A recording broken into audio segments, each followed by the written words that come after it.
And originally, this event was to build as a way to encourage more parents and families to sign up for the 3K program. But it quickly turned into a series of really rapid-fire questions regarding the incident involving Snowballs, the NYPD, all during Monday's blizzard. Let's take a look at his Q&A section of this event. So I have two questions, one on State of the Union, one on the Snowball situation with NYPD. First, on State of the Union, the president says you speak often, but he doesn't like your policies. How often do you speak? The other question on NYPD and Snowballs, I know you addressed this repeatedly yesterday. There's quite a bit of consternation when you eventually conceded, I don't, I think is the exact quote, think that it is criminal behavior from the TBA and others. If the NYPD investigates and the DA decides it's criminal, are you going to seek to intervene? Look, I'll start with the first question and go to the second.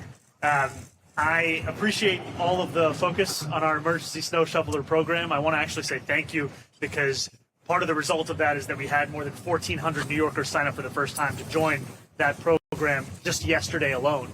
And what we've seen is that emergency snow shovelers have been able to supplement the incredible work of the hardworking men and women of DSNY, where these snow shovelers have been able to clear more than 16,000 crosswalks, about 4,166 hydrants, and close to 7,000 bus stops.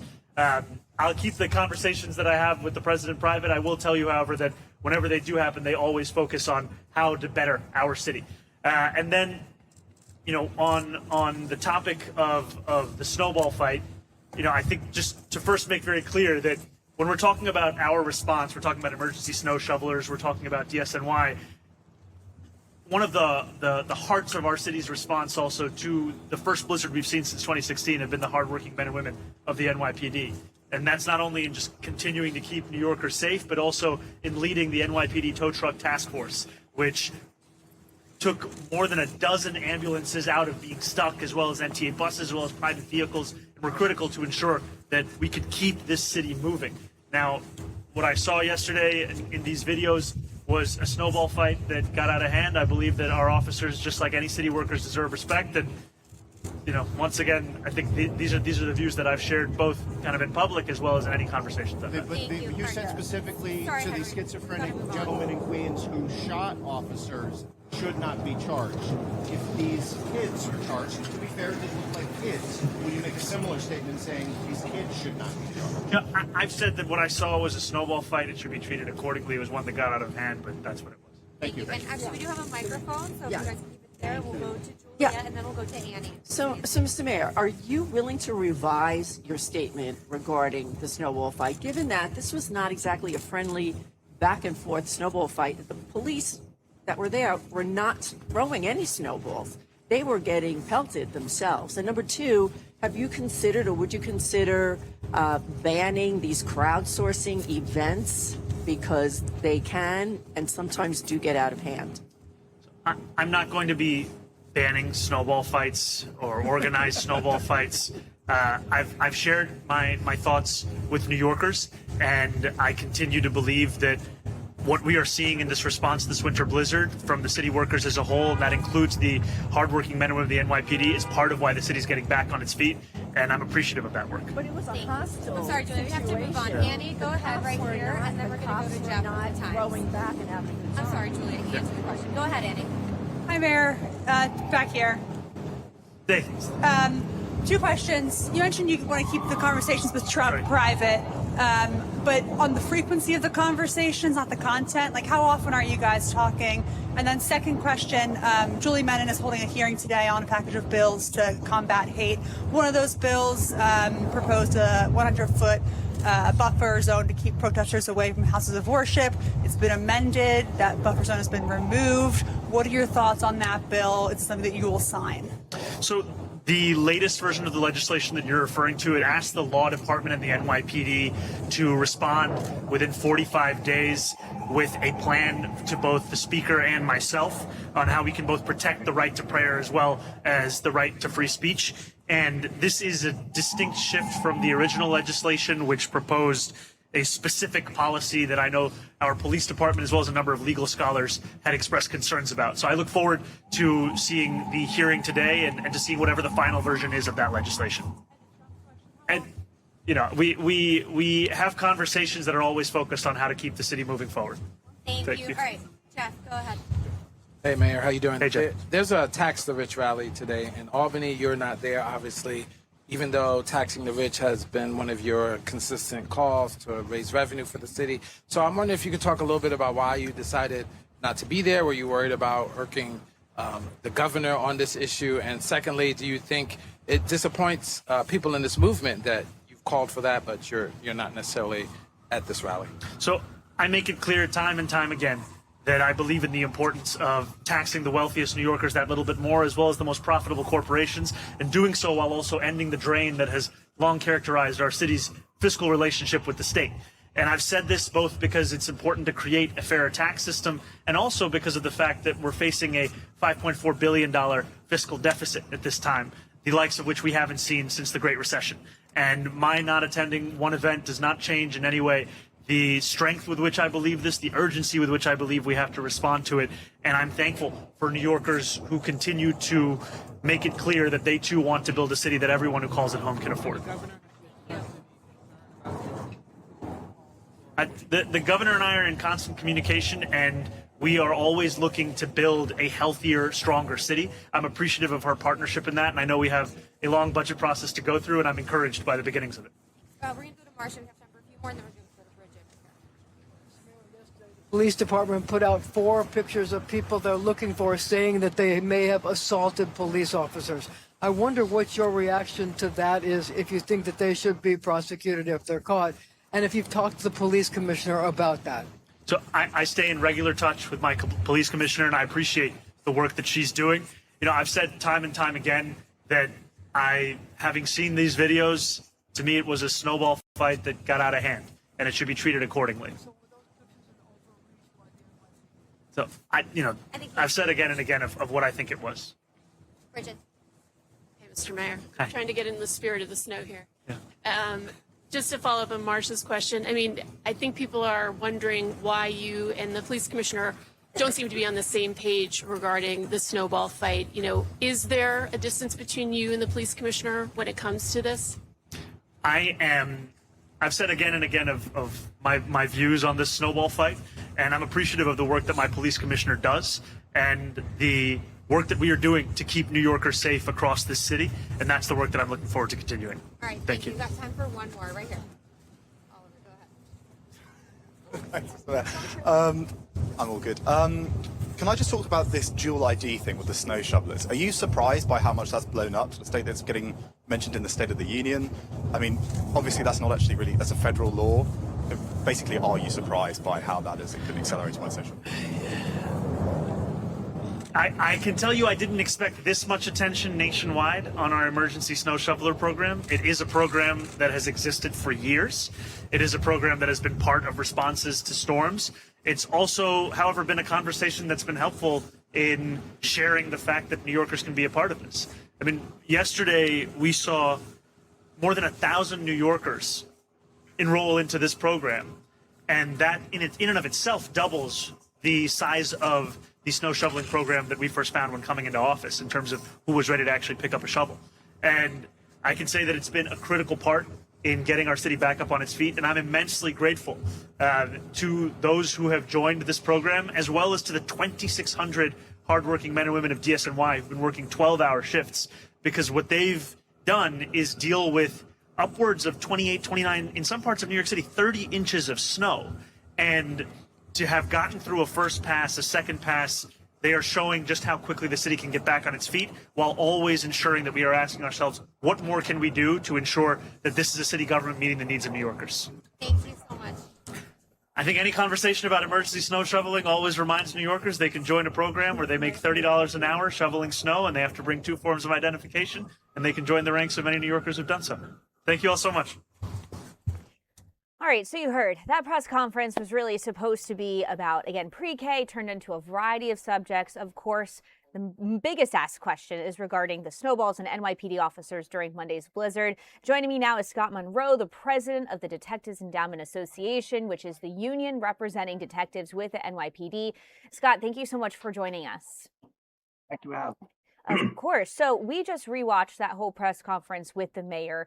He repeatedly called it a snowball fight that got out of hand, that incident. What goes through your mind? What's your take on this? I don't think it's a snowball fight. I think it's an assault on police. It's assault on the men and women in blue. And if this doesn't stop now, it will continue and it's going to get worse.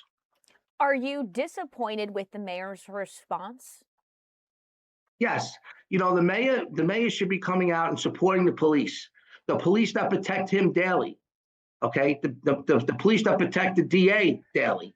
You know, our detectives every day protect not only the people of the city of New York, they're assigned to the mayor, they're assigned to the DA. We protect them too. I don't think they would appreciate snowballs or something in snowballs being thrown at them because it's an assault. It's not a snowball fight, it's an assault on police. For those who want some clarification, at what point does a quote snowball fight then turn into assault?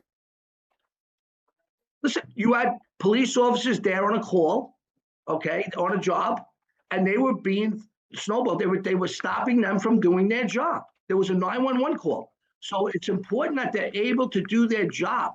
Their safety comes first. They came to work that day with 3 feet of snow on the ground to protect the people of the city of New York. That's their job.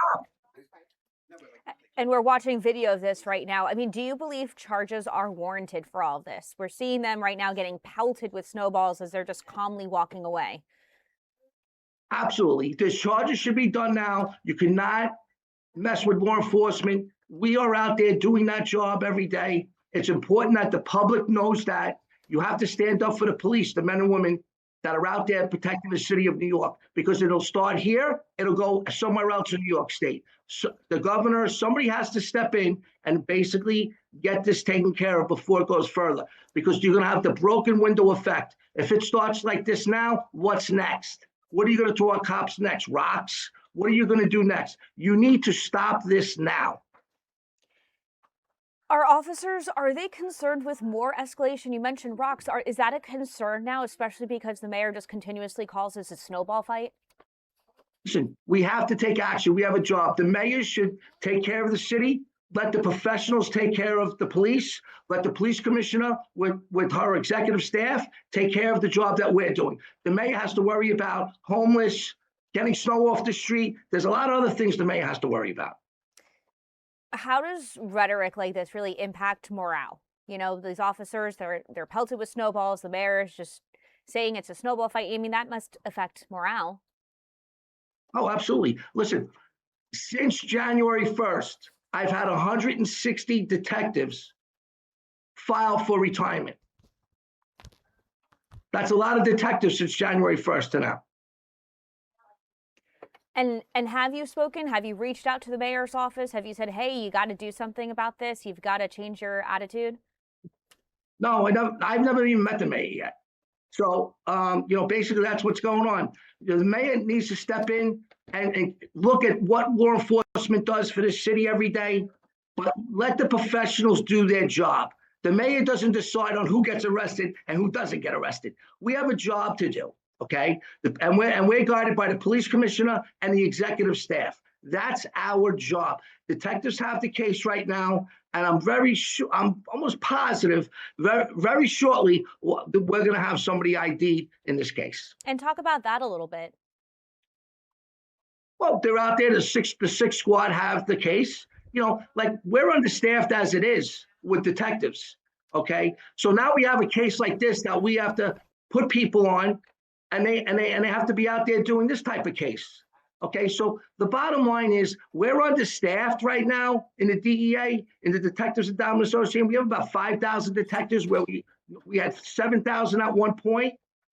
People are leaving the job because of other reasons. They don't feel that they're backed by the government here. That's what's happening. We need to be backed by the mayor. We need to be backed. That's the bottom line. We need to be able to do our job. You know, we're watching some of that video again. As you watch it, what goes through your mind and how does that make you feel? I'm disgusted. I'm disgusted that people can even do that. It's very upsetting. And you can hear it in my voice on a personal level. That would never, ever happen in the past. Never. Those people should have been arrested for this kind. That is not acceptable. That should not go to anybody in law enforcement. And this will travel everywhere. If they let this go on here, this will go on through the state. This maybe will happen in Suffolk or Buffalo next. What are you going to do about it? It's about time that we put our foot down and we have these people arrested. Thank you so much, Scott. Is there anything else I'm missing? Is there anything that you think that people really need to know that I didn't touch on yet? Well, I will tell. What I'm going to touch on is the men and women in blue came to work that day with 3 feet of snow on the ground. Okay, they don't get snow days. We're not the Manhattan DA's office. We come to work to do a job. They can't get off because there's too much snow on the ground. The bottom line is they have to be backed up. They came to work and are doing their job. And do you know how the officers, have you been able to talk to any of the officers involved, how they're doing? I think they're doing okay. I mean, but the bottom line is, there were police officers. My concern is that detectives, this doesn't happen to anybody in law enforcement. If you did that to anybody in law enforcement, whether you're a lieutenant or you're a sergeant or you're a captain or a chief, you could be anybody. The bottom line is this is an assault on police officers and it should not be happening. Another one of the questions that was asked at the press conference that was kind of not answered by the mayor was the relationship right now between Police Commissioner Jessica Tisch and him. They seem to be on different pages. Do you know anything about it? I mean, do you know if she's upset by this? I don't know anything. I don't know anything about that relationship between them two, but the police commissioner is running the NYPD with her executive staff. You should let the police commissioner do her job. That's her job. Okay. All right. Thank you so much, Scott. I really appreciate it. Thank you. All right. So we also did get a statement from the Sergeants Benevolent Association. If we could pull up that statement, they sent a very lengthy one for us. They said, quote, "We cannot condemn strongly enough the recent and disgraceful, dangerous attacks on NYPD officers while responding to a 911 call in Washington Square Park." They then add, quote, "While some people may attempt to dismiss this incident as college hijinks or harmless kids throwing snowballs, the deliberate targeting of uniformed police officers by hurling objects at them while they perform their lawful duties constitutes as assault." Adding, quote, "Today it is snowballs, tomorrow it could be rocks, bottles, or worse. This conduct emboldens further disorder and undermines respect for the rule of law." Again, this is from the Sergeants Benevolent Association, and we just did the interview with the detectives union. So it seems that they're all aligned and all on the same page. Again, very different from the mayor's comments calling this a snowball fight. All right, let's take a quick break, and when we come back, we do have a fun story that's a much lighter note.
Back to Newsroom Live. It is 1:46. Well, this is a very millennial problem, but it's a very important one if you were a girl who grew up in the 90s and 2000s. If you haven't heard or seen the iconic American Girl dolls, they have a new look. So these dolls, if you don't know, they're really meant to teach young girls about historical time periods in the country. And this is what they used to look like. And now they look a lot different. Let's take a look. They got a glow up. And they look pretty modern. The company is celebrating the 40th anniversary of American Girls, and there are a lot of opinions about this. So let's go to Meredith Gorman, because Meredith and I both grew up in the era of American Girl dolls, and she is covering this story today. She's outside of the American Girl store. And Meredith, these new looks are insane. They really are, Hayley. Now, I guess this is a limited time thing for the anniversary, where they're putting a modern spin on the classic outfits. But there's been a lot of backlash online about this. People can't decide whether they love it or they hate it. They're smaller than the traditional dolls, which we both know they were probably around like 20 inches. These are like 14 or 15 inches tall. So they're smaller. They're also a little bit thinner. They have lip filler, Botox. Yeah, the outfits too are not quite as traditional as they used to be. I mean, what do you think about them? I'm very upset. But I'm also a nerd who used to read all of the American Girl books and all the historical companion books. But I mean, we're looking at the pictures of the new ones right now. So you can see Felicity, you see Josefina, you see Kirsten, Addie, Samantha, and Molly. And let me just tell you, none of their characters would be caught dead in those outfits in real life, right, Meredith? Totally. I mean, that was kind of like the whole point of getting an American Girl doll. It was taking you back to a piece of history. You would read the book and learn more about the doll and her story. And she was wearing the traditional clothing from that era. It was really like an interesting history element to it as children. And I feel like that also helped when we were trying to bribe our parents to get us American Girl dolls, because it's educational. The historical aspect was, yes, exactly. Now they just kind of, this new release kind of looks like Bratz dolls, which was definitely a harder sell, at least for me. Oh, yeah. With the at belly least for me, to rings get and my the mom crop pregnant. tops. My parents were like, nope. Exactly. So basically, when these will be released, well, they're not released until May. People are pre-ordering them right now. May 1st is the expected shipping date. I actually have a man who is meeting me outside of the American Girl doll store here in Rockefeller Center in just a couple minutes. He collects American Girl dolls. He has over, I believe, 260 in his collection. That's impressive. So I am getting the full scoop from him about what he thinks about them, what his reaction is, and whether he's planning on buying one, of course. So I think it'll be interesting to get, the full scoop from somebody who's basically a self-proclaimed American Girl doll expert. And these aren't cheap. They are $90 each. I know. And basically, American Girl doll is saying these are cheaper than the traditional dolls. I mean, I think when I was growing up, they were somewhere around $100. So I think that was they're obviously, we have to inflation. We're a little bit older. Yes, but they're not cheap dolls. They're not cheap dolls. And also, I think because these are limited edition, you do have to wonder if they're going to sell out and then hit the resale market once they get shipped in May. I mean, Meredith, I got to ask you, would you buy one? Hayley, I'm not really a doll person anymore. I loved my American Girl doll, Kirsten, while I was growing up. But, I don't think dolls are in the budget right now for me. Would you? I didn't mean that you were going to play with dolls, Meredith. I meant like if you had a kid of doll age, like would you buy one? Oh, I was like, I'm a little old. I don't think I would. I think that I like the historical element of the original ones, and those books are super informative. The clothing that they wear is so different than modern day clothing. I think you can learn a lot from diving into each of the original dolls. And so I'm maybe more of a purist here, but I would prefer to keep it simple and keep it original. And I know you feel the same way because we definitely talked about this before I left. It's kind of a shame. I think the one redeeming thing is that this is a limited time thing. They're not shifting them forever, but a lot of people online are in the same boat as us, Hayley, and don't seem to like this change at all. And I know you're working on trying to get the story together, but has American Girl like said anything about it? Not yet. We reached out to Mattel, which is the parent company to American Girl doll, and reached out for comment about, what was the reasoning behind making these changes for the 40th anniversary. And can you tell us a little more about it? We haven't heard back yet. We also are hoping to get clearance to go into the American Girl doll store and shoot the original dolls, because it sounds like these modern dolls are not out in stores or anywhere yet except for online where you can pre-order them. But it would be nice to see, put them side by side in my piece so you can see what the original ones look like. And we are right outside of this store. I've looked inside the windows. There's a lot of excited little girls in there. And it's such a core memory going to the American Girl doll store as a kid. Absolutely, absolutely. Well, thank you, Meredith. Is there anything else we're missing when you wait for that man who has quite the collection of American Girl dolls? No, I'm just really looking forward to my interview with him. I asked him, I thought, could you potentially bring some American Girl dolls with you? So TBD if he's coming with them or not. But I feel like he's the perfect person to speak to. I mean, listen, I've had some friends growing up who had maybe 5-10 American Girl dolls. I have never met anyone who is anywhere close to 260. That's impressive. That's quite a collection. Truly is. And an expensive one. Yeah, especially now, especially if you wanted to buy the original ones from, a while ago. All right. Thank you so much, Meredith. I appreciate it. Let us know how everything turns out. I will. Thank you. Thank you. All right, let's take another quick break and we'll see you back here in a couple minutes.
Welcome back to Newsroom Live. It is 1:55. Well, February, of course, is Black History Month, and as we close out the month, our Tashani Whitlow takes a look at a new book.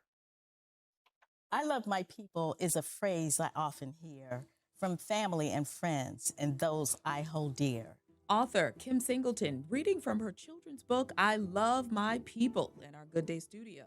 I introduce a lot of historical figures that are not just Black history, but American history. And I'm hoping that these names are etched in the fiber of this country. Spotlighting sports icons like Althea Gibson and the Williams sisters.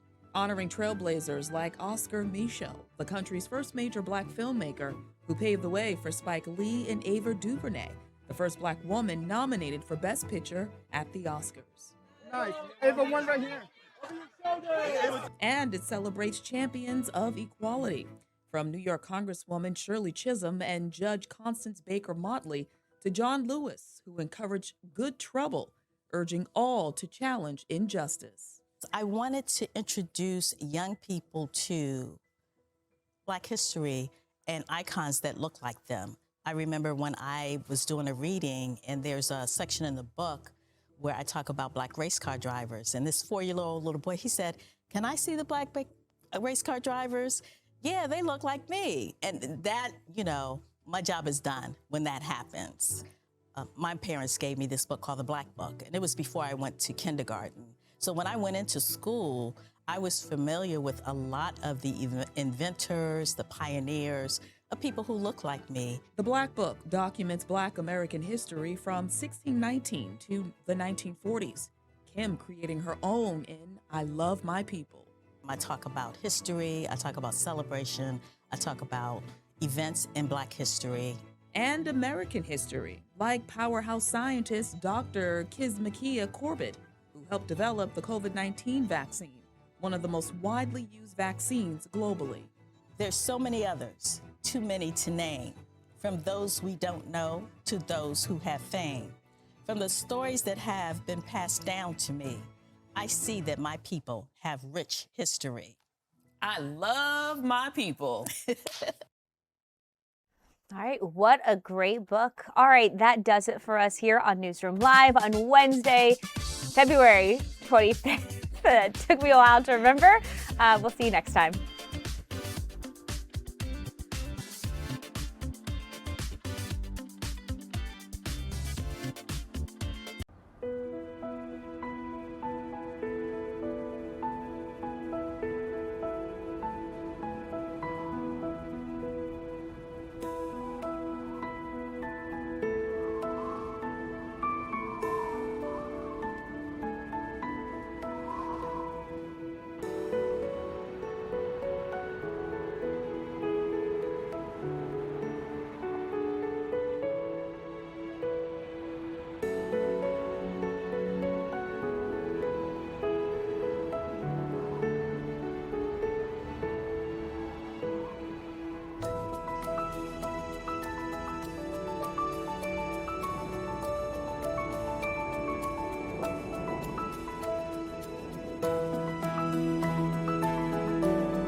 Thanks for watching Fox 5's Newsroom Live.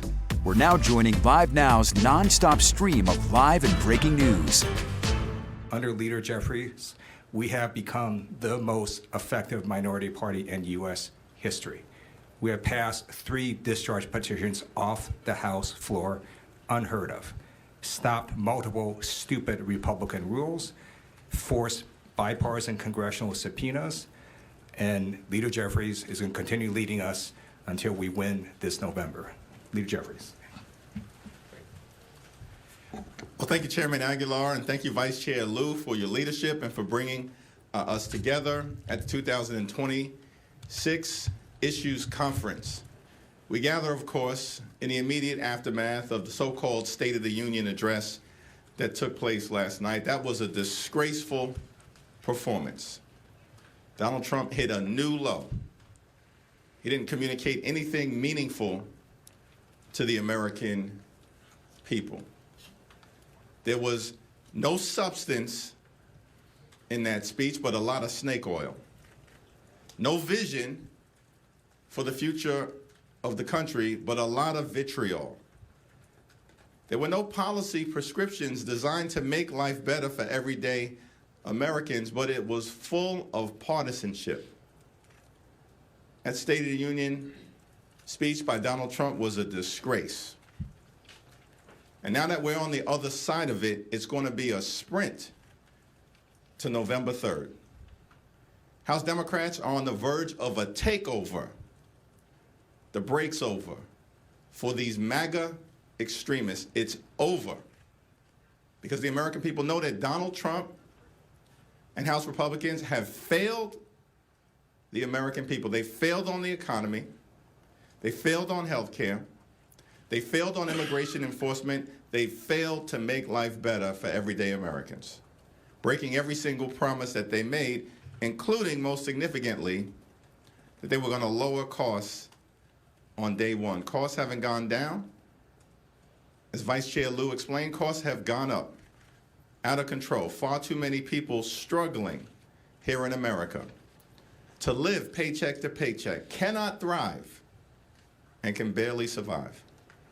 And so we're here at this issues conference to talk amongst each other and with outside stakeholders and experts about a bold, meaningful, transformational path forward to address the Republican affordability crisis here in America and make life better for working class Americans, for middle class Americans, and for everyday Americans who are committed to fighting for each and every day, to drive down the high cost of living, to fix our broken healthcare system, and to deliver an immigration enforcement approach that is fair, just, and meaningful, that doesn't target violently American citizens or law-abiding immigrant families, but targets violent felons who are here unlawfully. We believe that the best is yet to come in this country, but it won't be delivered by Donald Trump and Republican sycophants in the House and in the Senate. It will come when Democrats take back control of the House, laying a foundation to end this national nightmare in the United States of America and continue our country's march toward a more perfect union. It's now my great honor to yield to my friend, my partner, my classmate, and the whip on the Democratic side of the House who's doing an extraordinary job from the Commonwealth of Massachusetts, the Honorable Catherine Clark. Thank you so much, Mr. Leader. Thanks to our phenomenal leadership team, and especially to Chairman Aguilar and Vice Chair Lieu for bringing us together once again. And thanks to all of you for joining us this week. What a timely press conference and issues conference. After the meltdown that we watched last night, Democrats are showing the American people that they deserve better. A better economy, better schools, better health care, a better and more affordable future. Just look at the past year. Donald Trump promised to lower costs on day one. Instead, the average American family has paid $1,700 more due to tariffs. In my district at home, that's $2,200. He declared last night that we are in a golden age, and that is certainly true if your last name is Trump. But for folks at home, prices are up, rent is up, layoffs are up, wage growth is down, and we're seeing women pushed out of the job market because they can't find affordable childcare. And none of this is an accident. It is a policy choice. Republicans have chosen to break their promises to regular families. They've chosen to keep their promises to a handful of billionaires, and they've chosen to enrich the few at the expense of the many. And the American people have taken note. Democrats are offering a different choice. We are offering solutions that we will be discussing and expanding in the next few days. We're looking at an agenda that can cut child care costs to $15 a day, an agenda that cuts premiums with a permanent health care tax credit, an agenda that cuts housing costs and builds new affordable homes, an agenda that cuts utility bills by making corporate users pay their fair share, and an agenda that empowers Americans to win bigger paychecks with a union. Americans are voting for Democrats because we are fighting for them. Fighting for their health care, to drive down the price of groceries, and to stamp out corruption and self-enrichment. That's our focus. And that is why we are going to win next year. And we are so